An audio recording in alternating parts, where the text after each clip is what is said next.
Why the narcissist has to destroy you before they leave. Narcissistic behavior is often characterized by a lack of empathy, a need for admiration, and a grandiose sense of self-importance. When a narcissist decides to leave a relationship or situation, they may engage in destructive behavior for several reasons. 1. Ego protection. Narcissists have fragile egos and are highly sensitive to criticism or rejection. When they decide to leave a relationship, they may want to protect their self-esteem by making the other person seem unworthy or wrong.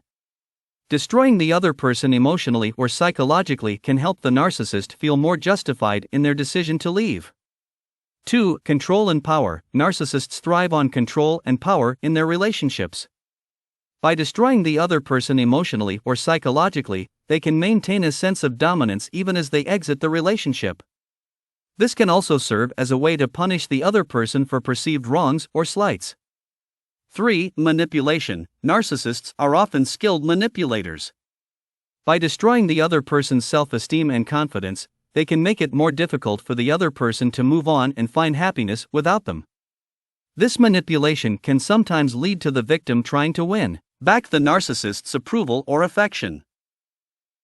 4. Lack of empathy. Narcissists typically lack empathy and may not fully understand or care about the emotional pain they cause others. Their primary concern is often their own needs and desires, and they may not realize the extent of the harm they are inflicting. 5. Sense of entitlement. Narcissists may feel entitled to behave in destructive ways because they believe they are special and deserving of special treatment. They may not see their actions as wrong or hurtful, but rather as justified because they believe they are superior to others. 6. Manipulating through children. Narcissists may use their children as a means to maintain control, gain sympathy, or exact revenge on their former partner. They might attempt to turn the children against the other parent, portraying themselves as the victim and the other parent as the villain. This manipulation can be emotionally harmful to the children, as it places them in the middle of the narcissist's emotional games and can lead to confusion, guilt, and stress for the children. Narcissists may also use the children as a way to continue receiving attention and admiration. They might flaunt their role as the better parent or use the children's accomplishments to boost their own self-esteem. In some cases, they may even neglect or emotionally abuse the children if they feel the children are not providing them with the desired level of attention or validation.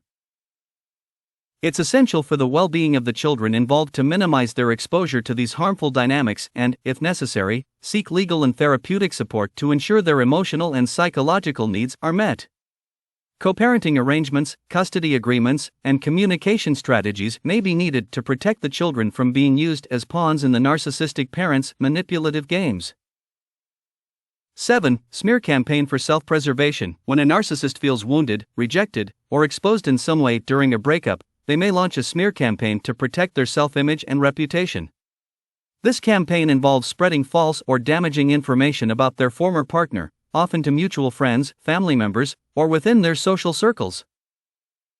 The narcissist's goal is to make themselves appear as the victim and the other person as the wrongdoer.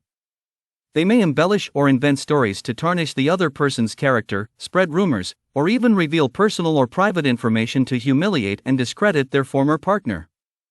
This tactic serves to rally support and sympathy for the narcissist while isolating and discrediting the other person. Controlling the narrative in this way can be incredibly hurtful to the person on the receiving end of the smear campaign, as it can damage their relationships, reputation, and emotional well-being. It can also make it more challenging for them to move on from the relationship and heal. If you find yourself the target of a smear campaign by a narcissistic ex-partner, it's crucial to maintain your own integrity, seek support from trusted friends and family, and, if necessary, consult with a legal professional to protect your reputation and rights. Remember that the narcissist's actions are often driven by their need to protect their fragile ego and maintain a facade of superiority.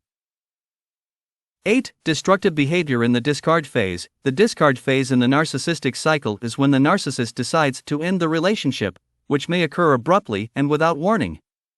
During this phase, the narcissist often intensifies their destructive behavior towards the other person. This can involve a variety of tactics, including emotional manipulation, gaslighting, insults, blame shifting, and even threats. The purpose of this behavior is to further undermine the other person's self-esteem and create chaos and confusion. By doing so, the narcissist aims to maintain a sense of control and superiority in the relationship, even as they prepare to exit it. This phase can be emotionally devastating for the person being discarded, as they may feel rejected, devalued, and emotionally traumatized by the sudden and often cruel actions of the narcissist. Understanding this phase as part of the narcissistic cycle can help individuals recognize the destructive patterns and seek support to cope with the emotional aftermath. It's essential to prioritize self-care and healing during this challenging time and, if necessary, seek professional guidance to recover from the impact of the narcissistic relationship.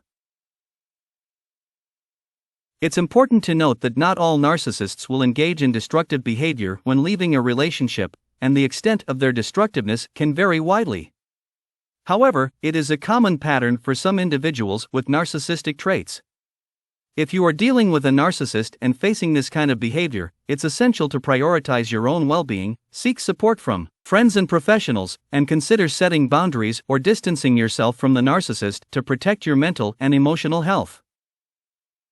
As we come to the end of another amazing episode, I want to express my deepest gratitude to each and every one of you for being a part of our incredible community. Remember to hit that like button if you enjoyed this video and found it valuable.